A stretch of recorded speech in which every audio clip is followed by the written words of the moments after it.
Goldberg. Goldberg. Goldberg. Yeah, that's right, Goldberg. He's coming back next week on Raw. It's official. It's confirmed. Goldberg himself confirmed it on Twitter. Paul Heyman made an appearance on Raw tonight. Announced minutes before the show went on the air. He came out. He says, promotes the game, WWE 2K17, which I'm excited as hell for. It comes out tomorrow. But then he hints at Goldberg match with Brock Lesnar, and then he says Brock Lesnar's got some unfinished business. So he asked Goldberg a challenge, proposes a challenge to Goldberg. Goldberg accepts it. He's going to be on Raw next week. It's actually happening. Goldberg is officially coming back to the WWE. Didn't expect it to happen this early. I was expecting maybe a little later, but it's happening next week on Raw. Unbelievable. One of the many things that happened on this week's Raw, not only Goldberg returning, announcement of returning next week on Raw, but overall a pretty decent episode of Monday Night Raw this week. I like what they did. I was surprised. I thought we were going to kind of get another lackluster episode, but we got a pretty good episode this week. So, nonetheless, let's get into what happened on tonight's Raw.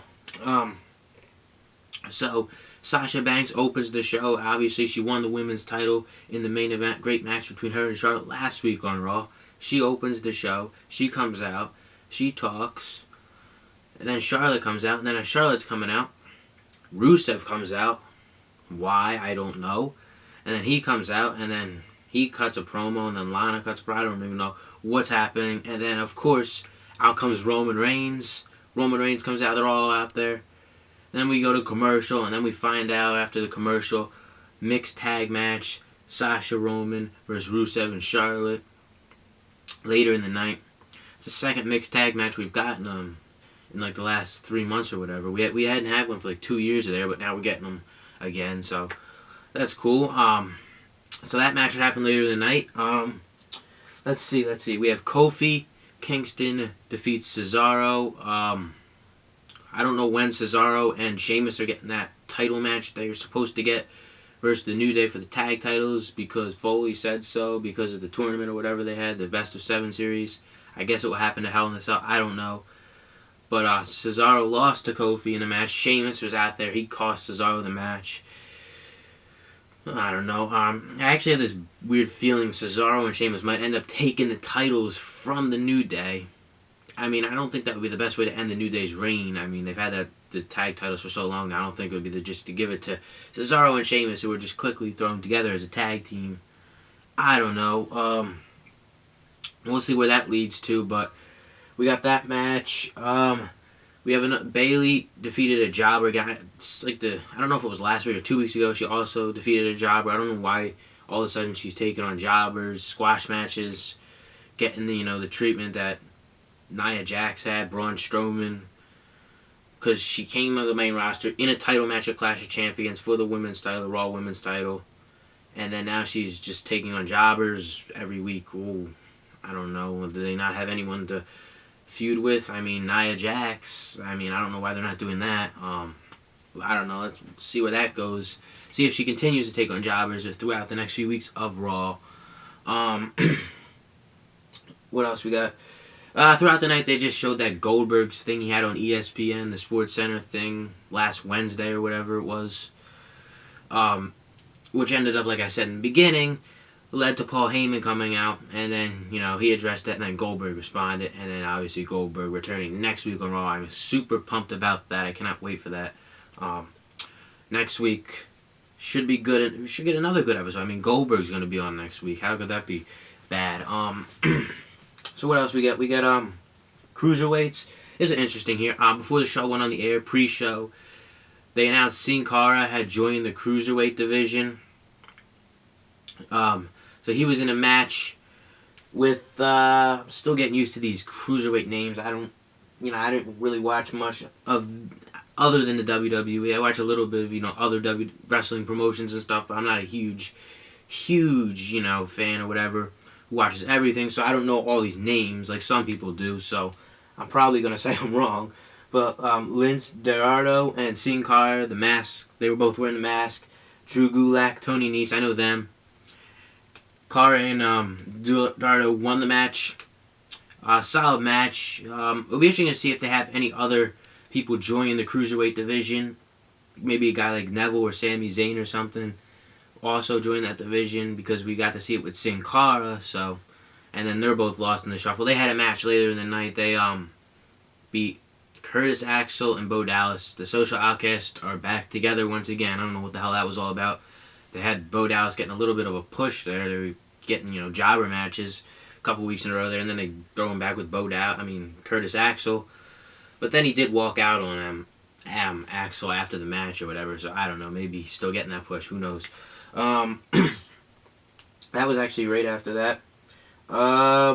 R-Truth defeats Titus O'Neil. That's that. I'm not going to really nothing to talk about there. Braun Strowman took on 2 jobbers this week. He said to Foley last week, he says he wants better talent, so Foley just throws 2 jobbers out there. Next week, he says he wants more talent. He said the same thing this week that he said last week. Anyway, it's probably going to be either the Big Show or Mark Henry, who takes on for Braun Strowman's first, feud or whatever. I don't know.